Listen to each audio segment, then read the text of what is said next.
বন্ধুরা, মধ্যপ্রাচ্যের আকাশে এখন বারুদের গন্ধে ভারী। ইরান ও ইসরায়েলের মধ্যকার ছায়াযুদ্ধ কি এখন সরাসরি মহাযুদ্ধের দিকে মোড় নিচ্ছে?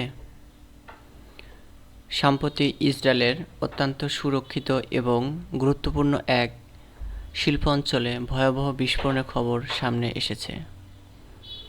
নেভেগ মরুভূমির রামাত হোভাভ এলাকায় যা ঘটেছে তা শুধু ইসরায়েল নয়, পুরো বিশ্বের নিরাপত্তা বিশেষজ্ঞদের কপালে চিন্তার ভাঁজ ফেলে দিয়েছে।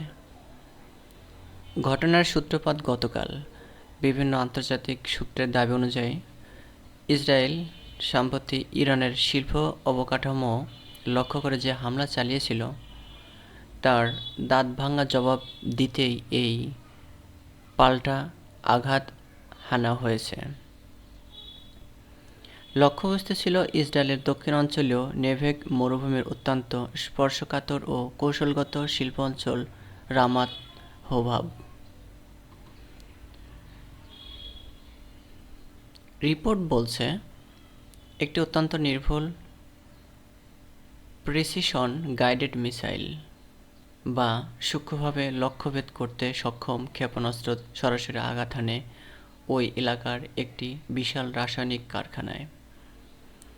বিস্ফোরণের পর প্রকাশিত ভিডিও ফুটেজে দেখা গেছে আগুনের লেলিহান শিখা আর ঘন কালো ধোঁয়ার কুণ্ডলী, যা মাইলের পর মাইল দূর থেকে দৃশ্যমান ছিল।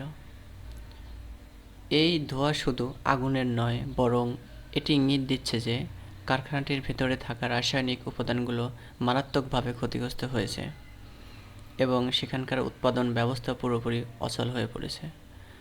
কিন্তু কেন এই রামাত হোভাভকে বেছে নেওয়া হলো? বন্ধুরা, রামাত হোভাভ হলো ইসরায়েলের অন্যতম প্রধান শিল্পকেন্দ্র। এখানে দেশটির প্রধান রাসায়নিক উৎপাদন ও প্রক্রিয়াজাতকরণ কারখানাগুলো অবস্থিত।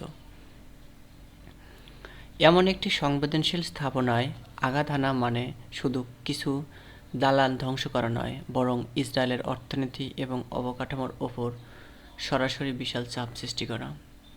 বিশ্লেষকরা বলছেন, এই হামলায় ব্যবহৃত হয়েছে উন্নত প্রযুক্তির ক্ষেপণাস্ত্র। এর মাধ্যমে ইরান এই বার্তাই দিতে চেয়েছে যে ইসরায়েলের কথিত অভেদ্য নিরাপত্তা বলয় ভেদ করে তাদের অভ্যন্তরীণ গুরুত্বপূর্ণ যে কোনো স্থাপনায় আঘাত হানার সক্ষমতা তেহরান রাখে। এটি শুধু একটি সামরিক অপারেশন নয়, বরং এটি একটি বড় ধরনের মনস্তাত্ত্বিক যুদ্ধও বটে।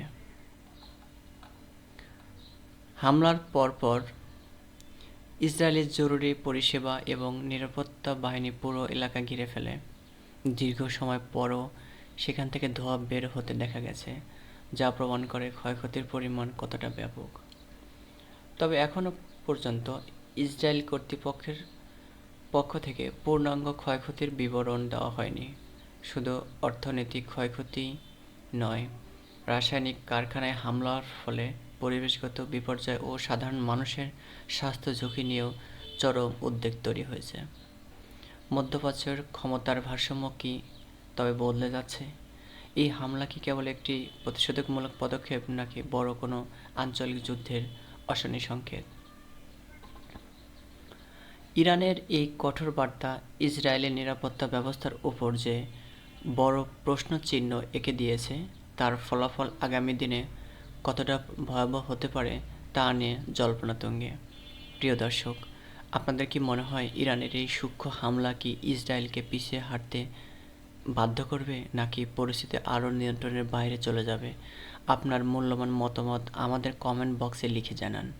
মধ্যপ্রাচ্যের ভূ রাজনীতি ও সমরাস্ত্রের এমন আরও ইনসাইট পেতে আমাদের চ্যানেলটি ভিডিও ট্যাব থেকে ঘুরে আসুন। ভিডিওটি ভালো লাগলে লাইক দিন এবং বন্ধুদের সাথে শেয়ার করে তাদেরও জানার সুযোগ করে দিন। আজ এই পর্যন্ত, দেখা হবে পরবর্তী ভিডিওতে। ধন্যবাদ।